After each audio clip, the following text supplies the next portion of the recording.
Hi ನಮಸ್ಕಾರ ಸ್ನೇಹಿತರೆ, ಎಲ್ಲ ಹೇಗಿದ್ದೀರಿ? ನಾನಂತೂ ಸೂಪರ್ ಆಗಿದ್ದೀನಿ ಸ್ನೇಹಿತರೆ. ನಾನೊಂದು ಕಳೆದ ಬಾರಿ ಮಂಗಳೂರಿನಲ್ಲಿರುವಂಥ ಜಪ್ಪಿನ ಮಗೂರಿನಲ್ಲಿ ಬರುವಂಥ ಒಂದು ಕೊರಗಜ್ಜನ ಬಗ್ಗೆ ಒಂದು ವಿಡಿಯೋನ ಹಾಕಿದ್ದೆ. ಆ ವಿಡಿಯೋ ಬಂದು ತುಳುವಲ್ಲಿತ್ತು. ಕಾರಣ ಬಂದು ಅಲ್ಲಿರುವಂಥ ಪೂಜೆ ಮಾಡುವವರು ತುಳುವಲ್ಲೇ ಮಾತಾಡಿದರು. ಹಾಗಾಗಿ ನಾನು ಆ ವಿಡಿಯೋನ ತುಳುವಲ್ಲೇ ಹಾಕಿದ್ದೆ. ಆದರೆ ಸುಮಾರು ಜನ ನನಗೆ ಕಮೆಂಟನ್ನು ಹಾಕಿದ್ರು, ಹಾಗೆ ಇನ್ಸ್ಟಾಗ್ರಾಮ್ದಲ್ಲಿ ಮೆಸೇಜೆಲ್ಲ ಹಾಕಿದ್ರು ನನಗೆ, ಸರ್ ಅದನ್ನು ನೀವು ಕನ್ನಡದಲ್ಲಿ ದಯವಿಟ್ಟು ಹಾಕಿ ಅಂಥೇಳಿ.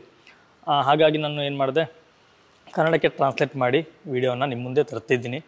ನಾನು ಮಾಡಿರೋಂಥ ವಿಡಿಯೋದಲ್ಲಿ ಮಿಸ್ಟೇಕ್ಗಳಿರ್ಬೋದು, ದಯವಿಟ್ಟು ಕ್ಷಮೆ ಇರಲಿ. ಯಾಕಂದರೆ ತುಳುವಲ್ಲಿ ಹೇಳುವಂಥ ಪ್ರತಿಯೊಂದು ವರ್ಡನ್ನು ನಾನು ಕನ್ನಡಕ್ಕೆ ತರಲಿಕ್ಕೆ ತುಂಬ ಕಷ್ಟ ಆಗುತ್ತೆ. ಹಾಗಾಗಿ ನಾನೊಂದು ಹೈಲೈಟ್ಸ್ನ ಮಾತ್ರ ನಾನು ಕನ್ನಡಕ್ಕೆ ಟ್ರಾನ್ಸ್ಲೇಟ್ ಮಾಡಿದ್ದೀನಿ. ನೋಡೋಣ, ಸಾಧ್ಯವಾದರೆ ಮುಂದೆ ಇನ್ನೊಮ್ಮೆ ಏನಾದರೂ ಹೋದರೆ ಅಲ್ಲಿಗೆ ನಾನು ಕನ್ನಡದಲ್ಲಿ ಬೇರೆಯವ್ರ ಹತ್ರ ಮಾತಾಡಿಸಿ ಖಂಡಿತವಾಗಲೂ ಕನ್ನಡದಲ್ಲಿ ಇನ್ನೊಮ್ಮೆ ಬೇಕಾದ್ರೆ ತರ್ತೀನಿ ನಾನು.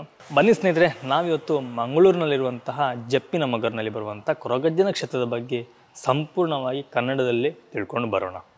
ಅದಕ್ಕಿಂತ ಮುಂಚೆ ನೀವಿನ್ನು ನಮ್ಮ ಚಾನಲ್ಗೆ ಹೊಸಬರಾಗಿದ್ದರೆ ದಯವಿಟ್ಟು ಸಬ್ಸ್ಕ್ರೈಬ್ ಮಾಡಿ, ಹಾಗೆಯೇ ಪಕ್ಕದಲ್ಲಿ ಬೆಲ್ ಐಕನ್ನ ಕ್ಲಿಕ್ ಮಾಡಿ ಆಲ್ ಆಪ್ಷನ್ ಸೆಲೆಕ್ಟ್ ಮಾಡ್ಕೊಂಡು ನಮ್ಮ ಇದೇ ರೀತಿಯ ಪ್ರತಿಯೊಂದು ವೀಡಿಯೋಗಳ ನೋಟಿಫಿಕೇಶನ್ ಪಡಿಬೋದು. ಹಾಗೆಯೇ ವೀಡಿಯೋನ ಮಿಸ್ ಮಾಡದೆ ಮೊಟ್ಟ ಮೊದಲು ನೀವು ನೋಡಬಹುದು. ನೋಡಿ, ಇದೇ ಕೊರಗಜ್ಜನ ಗುಡಿ. ಕೊರಗಜ್ಜನಿಗೆ ಶೃಂಗಾರ ಮಾಡಿ ಇಟ್ಟಿದ್ದಾರೆ. ಎಷ್ಟು ಚೆನ್ನಾಗಿ ಕಾಣ್ತಿದೆ ಕೊರಗಜ್ಜನ ಮೂರ್ತಿ. ಕೊರಗಜ್ಜ ಅನ್ನೋದು ನಮ್ಮ ಕಾರಣಿಕವಾದಂಥ ಒಂದು ದೈವ. ಬನ್ನಿ, ಇವತ್ತು ನಮ್ಮ ಜೊತೆ ಇಲ್ಲಿ ಪೂಜೆ ಮಾಡುವಂಥವರಿದ್ದಾರೆ. ಅವ್ರ ಜೊತೆ ನಾವು ಈ ಕೊರಗಜ್ಜನ ಕ್ಷೇತ್ರದ ಬಗ್ಗೆ ಸಂಪೂರ್ಣವಾಗಿ ತಿಳ್ಕೊಳ್ಳೋಣ. ನಮಸ್ಕಾರ, ನಿಮ್ಮ ಹೆಸರು? ನಮಸ್ಕಾರ, ನನ್ನ ಹೆಸರು ನಾರಾಯಣ ಸಪಲ್ಯ ಅಂತ. ಪ್ರತಿಯೊಂದು ದೇವರ ಅಥವಾ ದೈವ ಸನ್ನಿಧಾನಕ್ಕೆ ಹೋದರೆ ಅಲ್ಲಿ ದೇವರು ಅಥವಾ ದೈವ ಬಂದು ನಿಲ್ಲಕ್ಕೆ ಒಂದು ಹಿನ್ನೆಲೆ ಅಂತ ಇರುತ್ತೆ. ಹಾಗೆಯೇ ಈ ಜಾಗಕ್ಕೆ ಏನಾದರೂ ಹಿನ್ನೆಲೆ ಇದೆಯಾ? ಇಲ್ಲಿ ನೆಲೆಗಲಿಕ್ಕೆ ಕಾರಣ ಏನಂದರೆ, ಇದು ಸುಮಾರು 60-70 ವರ್ಷಗಳ ಹಿಂದಿನ ಕತೆ. ಇಲ್ಲಿ ಹಿಂದೆ ಇದ್ದ ಗುಡಿಯ ಫೋಟೋ ನೋಡಿ ಅಲ್ಲಿದೆ, ಅದು ಹಿಂದೆ ಇರುವಂಥ ಗುಡಿಯ ಫೋಟೋ.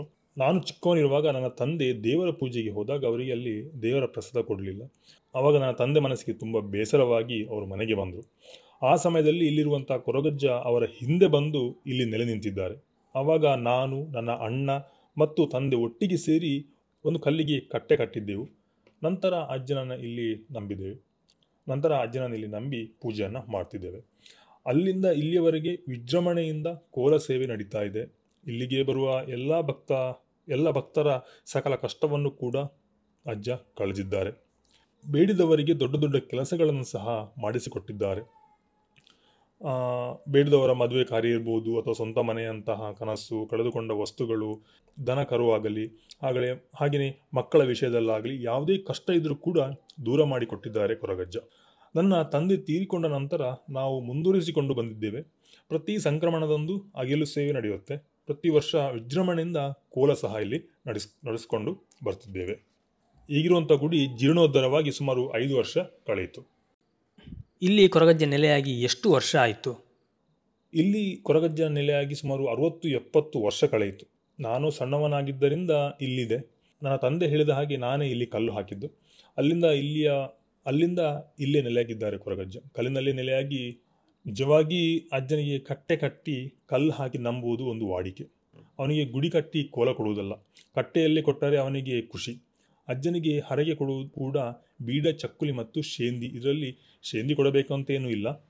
ಶೇಂದಿಯನ್ನು ಅಜ್ಜನ ಗಣಗಳು ಕುಡಿಯುತ್ತಾರೆ. ಹೀಗಾಗಿ ಮೊದಲಿಂದ ನಡೆದುಕೊಂಡು ಬಂದಂತೆ ಕಟ್ಟು ಇದೆ, ಅದಕ್ಕಾಗಿ ನಾವು ಶೇಂದಿಯನ್ನು ಇಡ್ತಿದ್ದೇವೆ. ಹಾಗೆಯೇ ಅಗೆಲು ಸೇವೆಯಲ್ಲಿ ಕೋಳಿ ಸಾರು, ಮೀನು ಮತ್ತು ಉಪ್ಪಿನಕಾಯಿ ಹಾಕಿ ಅಗೆಲು ಕೊಡುತ್ತೇವೆ. ಪ್ರತಿ ತಿಂಗಳು 50, 60, 70 ಅಗೆಲು ಸೇವೆ ಬರುತ್ತೆ. ಸುಮಾರು 600-700 ಜನ ಪ್ರತಿ ತಿಂಗಳು ಸಂಕ್ರಮಣದಂದು ಇಲ್ಲಿಗೆ ಬರ್ತಾರೆ. ಮತ್ತು ಇಲ್ಲಿ ತನಕ ಯಾರಿಗೂ ಯಾವುದೇ ರೀತಿಯ ಅಡೆತಡೆ ಬಂದಿಲ್ಲ. ನಂಬಿದ ಸಂಸಾರಕ್ಕೆ ತುಂಬಾ ಒಳ್ಳೆಯದಾಗಿದೆ. ವಿಶೇಷವಾದ ದಿನ ಅಂತ ಏನಾದರೂ ಇದೆಯಾ? ಇಲ್ಲಿ ವಿಶೇಷ ಸಂಕ್ರಮಣ ಪೂಜೆ. ಪ್ರತಿದಿನ ಯಾರಾದರೂ ಬರ್ತಾ ಇರ್ತಾರೆ, ಯಾವುದಾದ್ರೂ ಹರಕೆ ಇದ್ದರೆ ಬಂದು ಹೋಗ್ತಾರೆ. ತುಂಬ ದೂರದವರು ಬರ್ತಾ ಇದ್ದಾರೆ.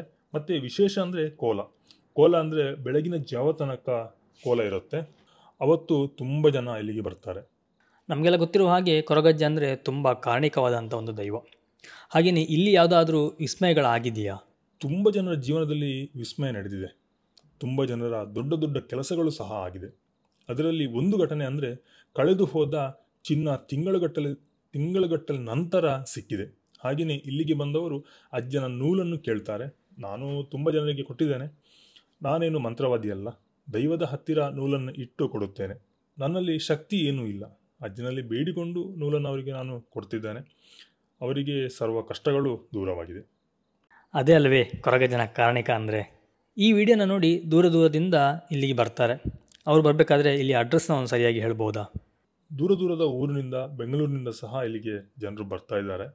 ಈ ಕ್ಷೇತ್ರಕ್ಕೆ ಬರೋದಾದರೆ ಮಂಗಳೂರಿಗೆ ಬಂದು ಪಂಪೆಲ್ ಅನ್ನೋ ಸರ್ಕಲ್ ಸಿಗುತ್ತೆ.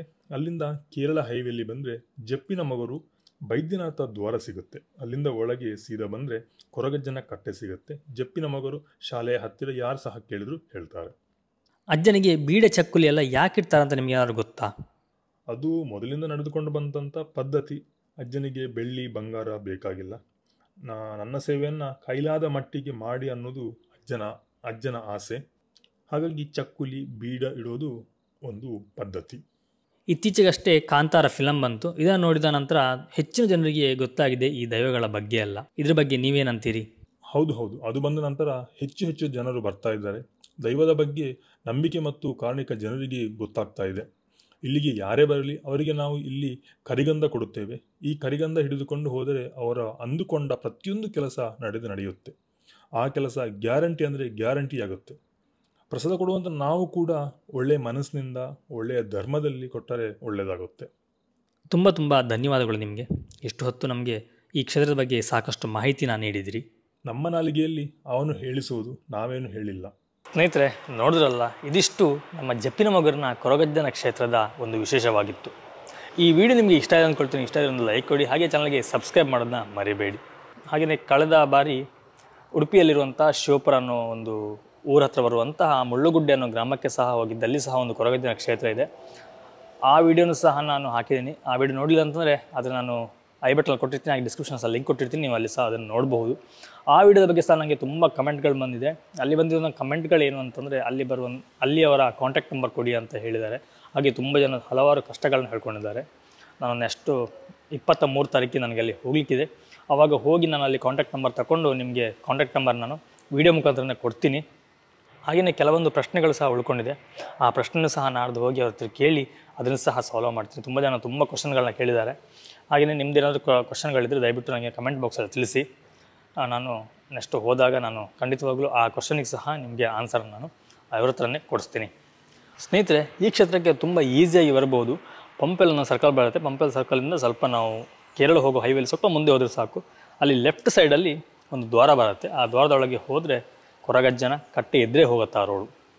ಹಾಗೆಯೇ ನಾನು ಗೂಗಲ್ ಮ್ಯಾಪ್ನ ಲಿಂಕನ್ನು ಸಹ ಡಿಸ್ಕ್ರಿಪ್ಷನಲ್ಲಿ ಕೊಟ್ಟಿರ್ತೀನಿ. ನೀವು ಅಲ್ಲಿ ಹೋಗಿ ಸಹ ಆ ಮ್ಯಾಪ್ನ ಯೂಸ್ ಮಾಡಿಕೊಂಡು ನೀವು ಆ ಕ್ಷೇತ್ರಕ್ಕೆ ಹೋಗಬಹುದು. ತುಂಬ ಈಸಿಯಾಗಿ ಹೋಗ್ಬೋದು.